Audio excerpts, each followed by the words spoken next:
The sensor alarm did not scream. It made a soft sound, almost polite, like it was not sure it should be bothering anyone. But the number on the screen was not polite at all. One contact, massive, inside the Velen corridor. Lieutenant Ovas stared at the reading for 3 full seconds before he called Admiral Rin.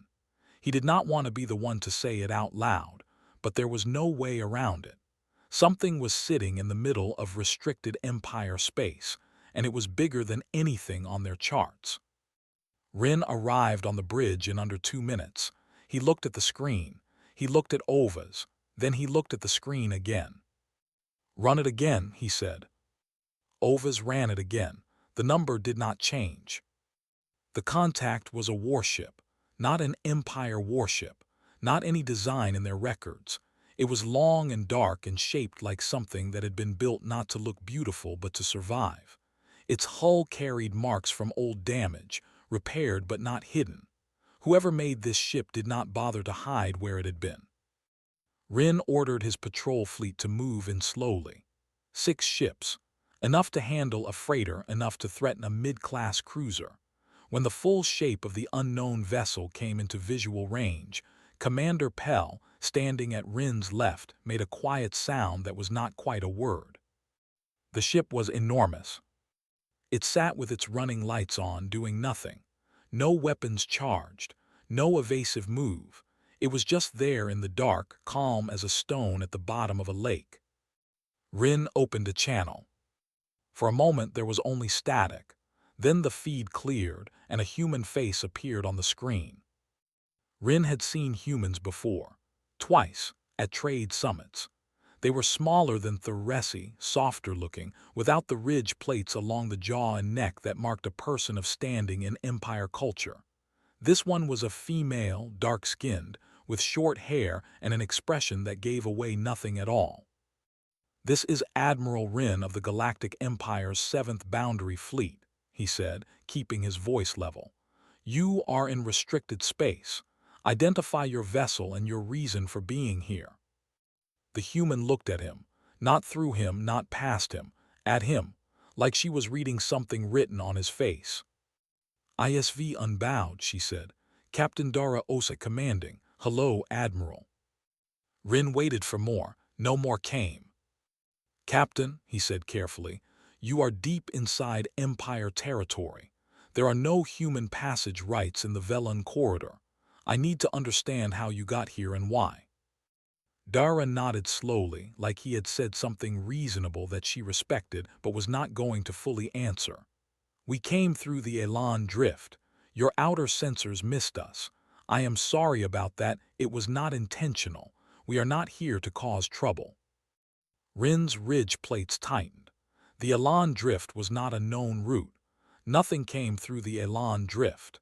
The interference patterns alone should have shredded any navigation attempt. He glanced at Pell, who gave a very small shrug that meant he had no idea either. "What are you here for?" Rin asked. "I am waiting for someone," Dara said. "Who?" "I will let you know when they arrive." Rin stared at her. The channel stayed open. Dara did not look uncomfortable. She did not look like a person who had just flown a warship into a foreign empire's restricted zone and was now surrounded by 6 patrol vessels. She looked like a person sitting in her own living space, waiting for a delivery she had already paid for. "Captain Osai," Rin said, and he put weight on the words, "I have 6 ships around yours. I need you to understand the position you are in." "I understand it," she said. "You have a Boundary Fleet Class 4 vessels, standard patrol loadout. Your lead ship has a hull variance on the port side, old repair, looks like impact damage from a few years back. Your weapons are not charged, which I appreciate. It suggests you want to talk, not fight." She paused. "I want to talk too, but I will need a little more time before I can explain everything. Is that acceptable?" There was a silence on the bridge of Rin's ship that lasted too long. Pell leaned close and spoke very quietly. "She just read our patrol specs from a cold scan." Rin did not answer him. He was still looking at Dara's face on the screen, trying to find something there: nervousness, calculation, arrogance. He found none of them. What he found was patience. Deep, settled patience. The kind that did not come from confidence alone. The kind that came from knowing something the other person did not. "You have time," Rin said at last, "but I am not moving my fleet." "I did not ask you to," Dara said. "Good night, Admiral." She cut the channel. Rin stood in the silence of his own bridge for a moment. Then he turned to Pell. "Get me a line to Central Command," he said, "and somebody find out what is in the Elan drift." Pell moved fast. Rin turned back to the viewport, where the ISV Unbowed sat in the black like it had always been there, running lights on, weapons cold, waiting for something that was already on its way.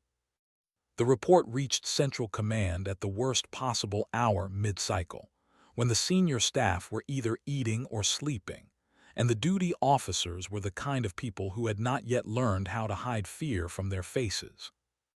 The duty officer who received the transmission from Admiral Rin read it once. Then she read it again. Then she woke up Director Han. Han was the head of Imperial Intelligence, a tall Theresi with pale ridge plates and the kind of stillness that came from 30 years of receiving bad news without reacting. He read the report standing up, in his sleeping robe in the middle of his quarters, and when he finished, he sat down slowly on the edge of his bed. A human battleship, in the Velan corridor, undetected. He did not panic. Panic was for people who had not already imagined the worst. Han had imagined the worst so many times that this particular worst felt almost familiar, but familiar did not mean comfortable. By the time he reached the command floor, 3 senior officers were already there, pulling up data and talking over each other. Han let them talk for 90 seconds. Then he raised one hand and the room went quiet. "Tell me how it got in," he said. The answers were not good. The Elan Drift was a region of dense spatial interference that every Imperial survey had marked as unnavigable. The sensor grid on the corridor's edge had been built with the assumption that nothing would come through it. That assumption had now produced a gap large enough for a human warship to fly through without triggering a single alert. "How long was it in our space before Rin found it?" Han asked. The officer at the data console hesitated. "Based on the drift entry calculations, at minimum, 11 hours. No one said anything. 11 hours. A human battleship had been inside Empire territory for 11 hours before anyone noticed. It had not done anything in those 11 hours. It had simply existed there, undetected, which was somehow worse than if it had done something. "What do we know about this vessel?" Han asked. "ISV Unbowed, Human Navy Registry. It is listed as a heavy engagement vessel, their largest class. We have partial records from a joint trade summit 3 years ago, but our data on human military capability is..." The officer paused. "Limited." "Limited," Han repeated. "We underestimated their sensor range at the last review, and their engine output. The ship that is sitting in the Velan corridor is operating at what our models say should be impossible for their current technology level." Han looked at the viewport. Outside, the city was still running through its normal cycle. No one out there knew. No one out there had any idea that something had changed. "The captain," he said, "what do we know about her?" "Dara Osai, decorated service record, 11 years in command roles. She has been in 3 major engagements, all on the edge of human-contested space. She is not known as an aggressive commander. She is known as a patient one." "Patient," Han said again, like the word had a different meaning now.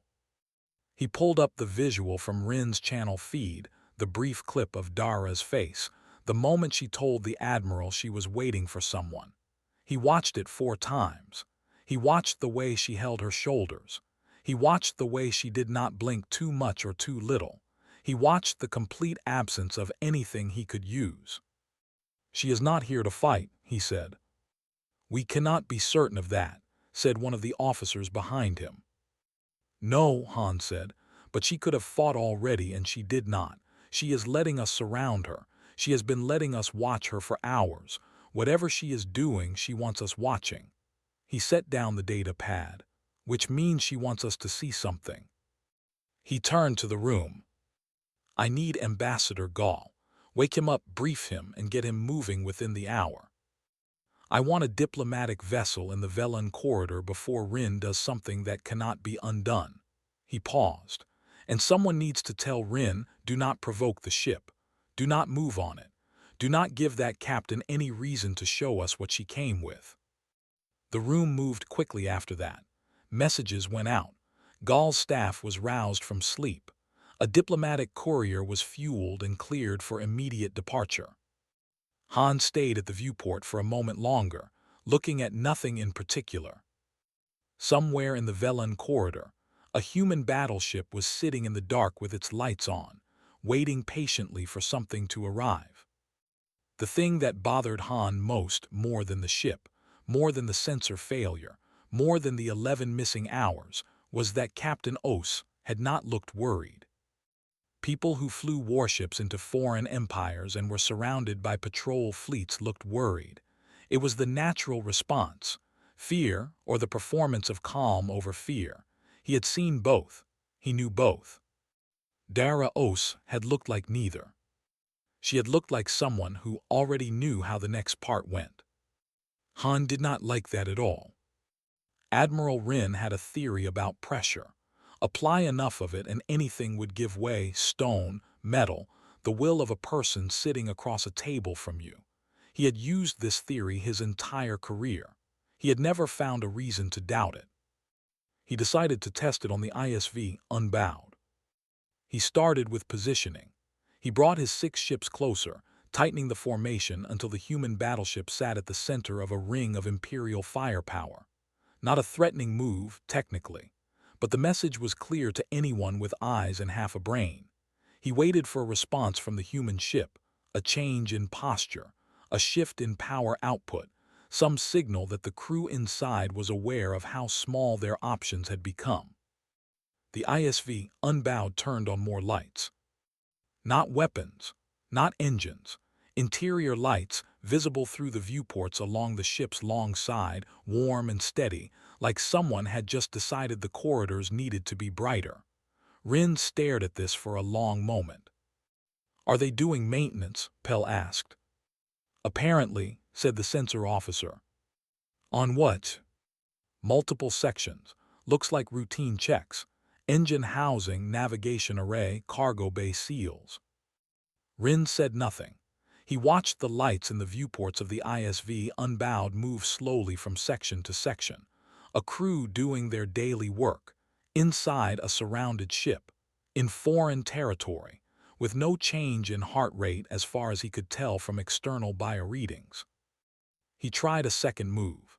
He powered up the weapons on 2 of his ships, not a targeting lock, nothing that crossed the line into open aggression, but enough that the energy signature would be impossible to miss on any functioning sensor array. It was the equivalent of placing a hand on a weapon without drawing it. Everyone in any military culture understood what it meant. The ISV unbowed's cook prepared a meal. Rin knew this because the atmospheric sensors his ships used to monitor the human vessel picked up heat signatures, and a compound analysis that his science officer identified, after an embarrassing amount of time, as something the humans apparently called spiced grain with braised protein.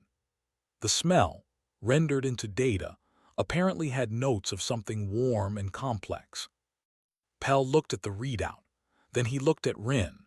Then he looked away because looking at Rin in that moment seemed like the wrong thing to do. Rin called a channel to the ISV unbowed. Dara appeared on screen in under 10 seconds. She had a cup of something in her hand. She did not apologize for it. "Admiral," she said pleasantly. "Captain Osai," Rin said, keeping his voice very flat. "I have repositioned my fleet. I have demonstrated clearly that we have the capability and the legal authority under Imperial law to detain or disable your vessel. I need you to understand that your situation is serious." "I understand," she said. "Then I need you to tell me right now why you are here, not later, Not when your mysterious contact arrives. Now. Dara looked at him. She took a slow sip of whatever was in her cup. Admiral, I hear you, I do. And I am going to give you a full explanation, I promise you that. But if I give it to you now without the right people in the room, the information I carry will create a panic in your command structure that will make everything harder. She set the cup down. I am not your enemy. I am not here to embarrass you or threaten your people. But I need another cycle before I can do this properly. Can you give me that? You are asking me to give you time, Rin said. Yes. While you sit in my restricted space, surrounded by my fleet, telling me nothing. Yes. Rin felt something move behind his ridge plates that he did not have a name for. It was not anger, exactly. He had plenty of anger and he knew what that felt like. This was something else. It was the feeling of a door that should have opened when he pushed it, not opening and him not understanding why. I will tell you one thing, Dara said, like she could see the feeling on his face. There is no weapon on this ship that is powered up. There has not been since we entered your space. We are not here to fight anyone. Then what are you here to do? She paused. Something moved across her face, not hesitation, but wait. Like the answer existed and she was checking it one more time before she carried it forward. Help, she said. Rin looked at her for a long time. She did not look away. I am keeping my fleet in position, he said. I know, she said. Good night, Admiral. The channel closed. Rin stood at his console, hands flat on the edge, looking at the ship on his screen. The lights in its viewports were still on. Somewhere inside it, people were eating warm food and doing routine maintenance and waiting with absolute confidence for something to arrive. Pell came and stood beside him quietly. What kind of enemy, Pell said, more to himself than to Rin, asks you for time before they explain how they are going to help you? Rin had no answer. He was starting to think that word, enemy, might be the wrong one, and that bothered him more than anything else so far. Ambassador Gall had spent 40 years in Imperial diplomatic service. He had sat across from warlords, trade kings, 3 different species that communicated through color changes in their skin, and one delegation that had tried to poison him twice before signing a favorable treaty. He was not a man who surprised easily. The ISV unbowed surprised him. He had expected a warship to feel like a warship. Every military vessel he had ever boarded carried a particular atmosphere, tight corridors, low light, crew members who moved in straight lines and did not make eye contact with visitors. A place designed to intimidate through function alone. The ISV unbowed felt like something else. The corridors were wide enough for 3 people to walk side by side. The lighting was warm, not harsh. Crew members nodded at him as he passed, not deferentially, just the way people acknowledged a stranger in a shared space. One of them handed him a small cup of something hot before he had time to refuse it. He drank it without thinking, and it was, against all expectations, very good.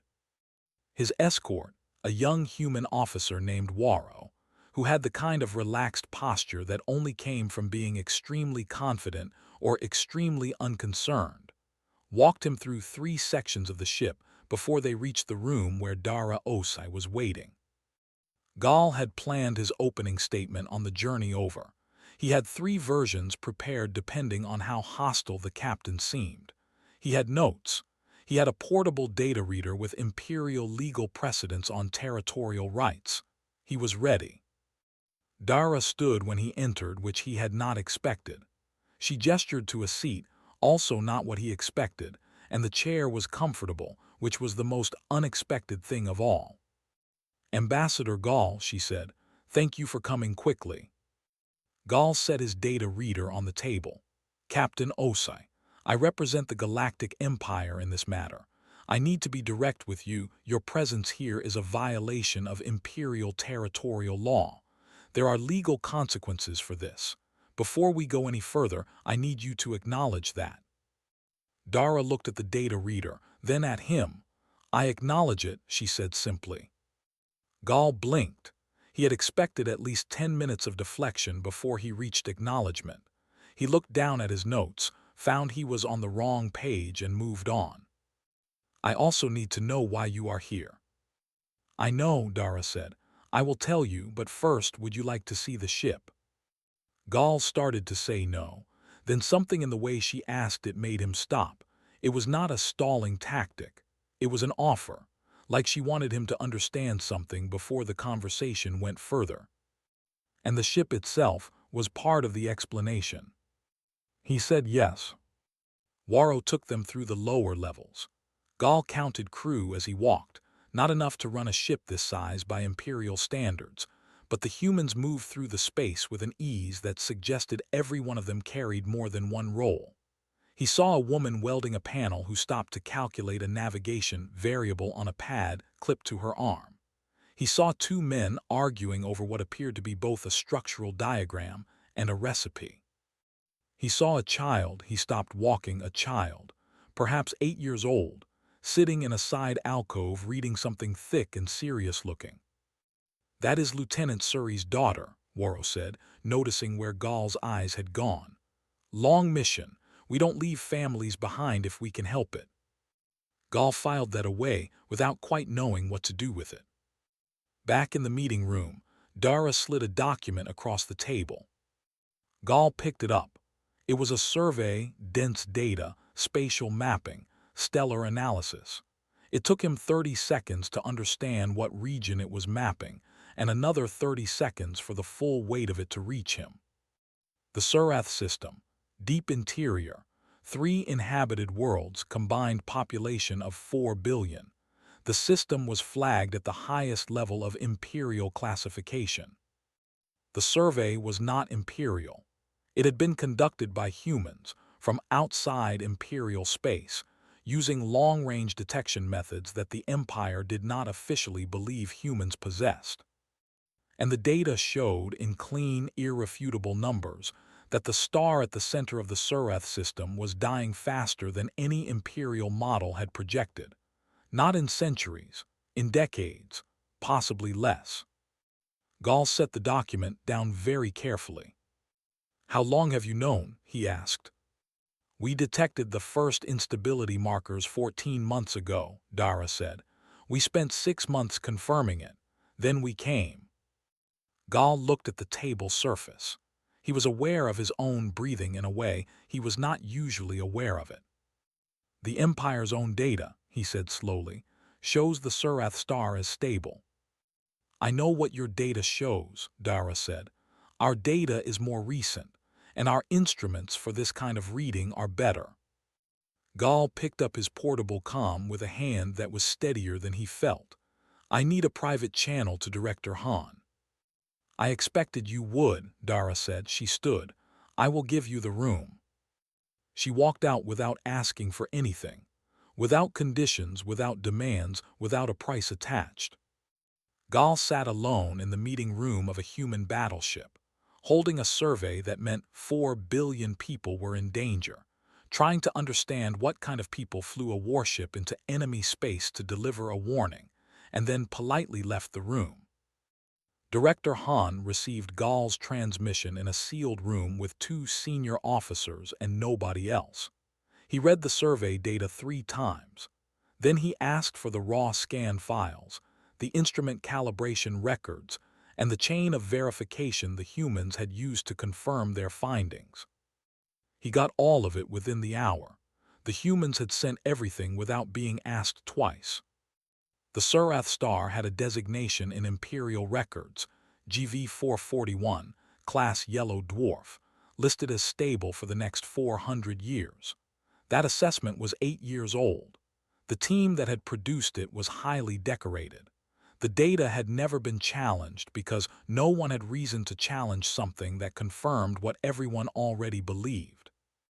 The human data told a different story. GV-441 was undergoing internal structural decay at a rate that Imperial instruments, at their standard monitoring frequency, would not have caught in time. The humans had used a detection method, a long-pulse resonance scan, something Han had never heard of, that could measure changes inside a star's core over enormous distances. They had been watching GV-441 from outside Empire space for over a year, and what they had seen was not a stable star. It was a star preparing to die badly. Not a supernova. The Surath star was not large enough for that, but a rapid expansion, followed by collapse, enough heat output in the early phase to strip the atmospheres of 2 of the 3 inhabited worlds. The third, further out, would survive the initial event but lose its orbital stability within a generation. 4 billion people lived on those 3 worlds. The Empire's own evacuation planning for the Surath system was a document from 30 years ago, written for a different kind of emergency, and it did not come close to covering what would be needed. Han asked one of the senior officers to leave the room. Then he asked the other one a question he did not want witnesses to hear. Who in the Surath Directorate knew about any instability concerns? The officer's answer took a long time to arrive. When it came, it was careful and indirect. The way answers were when they were true but dangerous. A monitoring report, filed 4 years ago by a junior analyst, had flagged a minor variance in GV-441's output. The report had been reviewed, reclassified, and quietly filed under a category that ensured it would not surface in standard briefings. The analyst had been reassigned.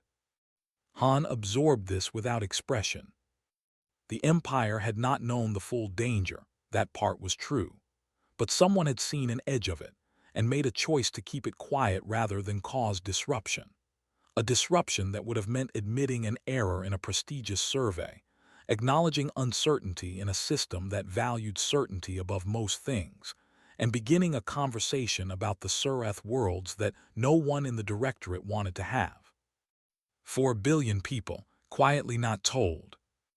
And then a human battleship appeared in the Velun corridor with a complete survey, 14 months of verification data, and a captain who had nothing to gain from any of it. Han spent a long time in that sealed room. When he came out, he went directly to the comm station and opened a channel to Ambassador Gall. Gall was still aboard the ISV unbowed. He had apparently been given a meal and, based on his appearance, some amount of rest.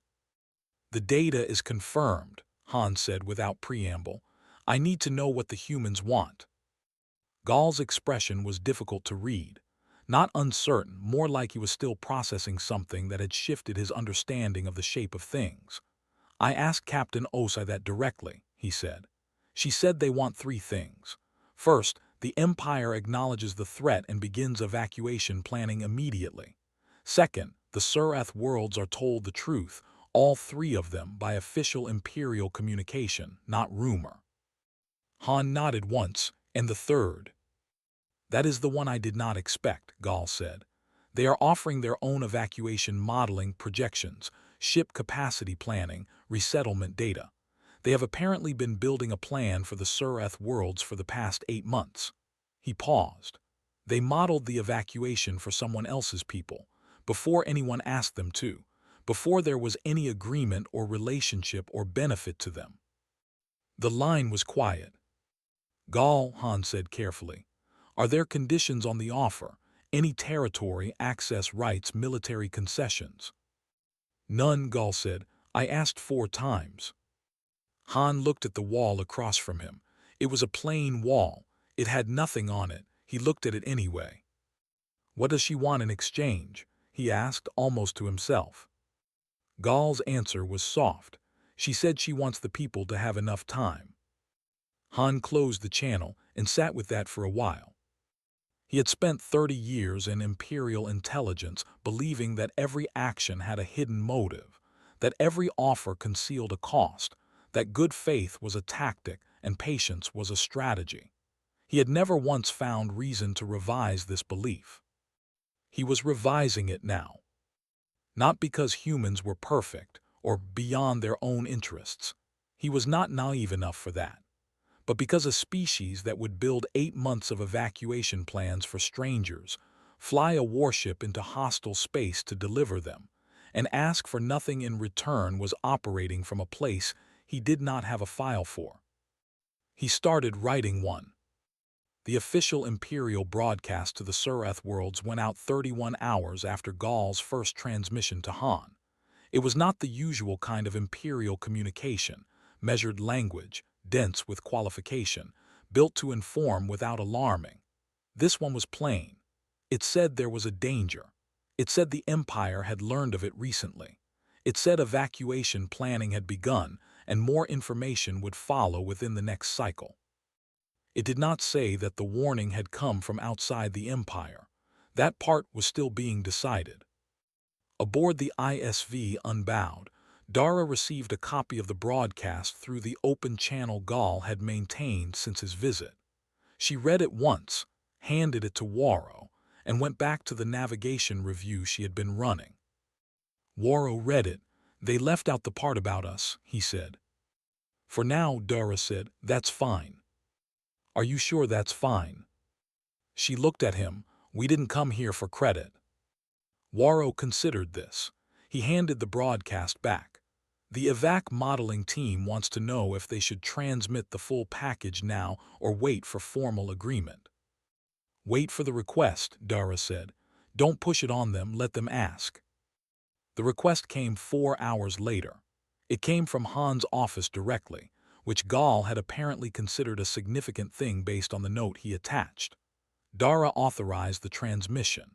Navigator Suri sent the full package, 8 months of work, 212 pages of planning data, population movement projections, resettlement site assessments for 11 different receiving worlds that the humans had already quietly surveyed. The acknowledgement from Imperial Command came back in under an hour. One line. "This is thorough." Dara smiled at that, just once briefly. Ambassador Gaul came back aboard the following morning, and this time he did not come with a data reader or prepared statements. He came and sat across from Dara with nothing in his hands, which she found more interesting than anything he had brought before. "I have a question," he said. "That is not diplomatic, it is personal." "Go ahead." "Why?" he asked. He spread his hand slightly, not dramatically, just an open gesture. "You have no treaty with the Surath worlds, no trade relationship, no historical connection to those people. You flew a warship into our space which is illegal and which your own government will likely have things to say about.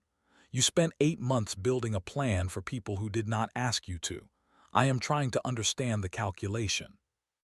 Dara was quiet for a moment. Behind her, through the wide viewport, the Velen corridor stretched dark and still, and Rin's fleet was still out there, closer now but no longer tight. The formation had loosened in the last day. Nobody had ordered it officially. It had just happened. "There was no calculation," she said. "We saw a star dying and people living under it who did not know. That was the whole thing." Gaul looked at her for a long time. "That is a very simple answer." "It is a very simple situation." He nodded slowly. He picked up the cup of warm liquid that had appeared at his elbow at some point. He no longer questioned how that kept happening and held it with both hands. "The Surath worlds will know where the warning came from, eventually. These things do not stay hidden." "I know," Dara said. "It will change things," Gaul said. "How the Empire sees humans, it is already changing things." Dara did not respond to that. She did not seem particularly interested in what it would change. She seemed interested in whether the work was done or not done. "Are the first evacuation ships being commissioned?" she asked. "Yes, the Surath Directorate is moving faster than anyone expected." Gaul paused. "I think they are frightened enough to be fast." "Good," Dara said. "That's what I needed to hear." She stood. Gaul stood too, instinctively. "We will stay until the first ship's confirmed departure from the Surath system," she said. "After that, we will go home." "Through the Elan Drift?" Gaul asked. "Probably somewhere else this time. We don't like using the same route twice." Gaul almost smiled. He stopped himself, then decided not to bother stopping himself. "Captain Osai, for whatever this is worth from me, not from the Empire, thank you." Dara gave him a single nod, direct, no performance in it. He left the ship an hour later. His courier pulled away from the ISV unbowed and rejoined the Imperial formation, which had rearranged itself again, less like a siege and more like an escort. In the Velen corridor, aboard his flagship, Admiral Rin stood at his viewport and watched the human battleship. It sat the same way it had always sat, running lights on, weapons cold, patient. Pel came and stood beside him. They were both quiet for a while. She said they would stay until the evacuation ship's confirmed departure, Pel said. Could be weeks. I know, Rin said. Do we maintain the formation? Rin looked at the ISV unbowed, at the lights in its viewports, at the shape of it, built for survival rather than beauty, carrying something that turned out not to be a weapon at all. Maintain it, he said, but give them room.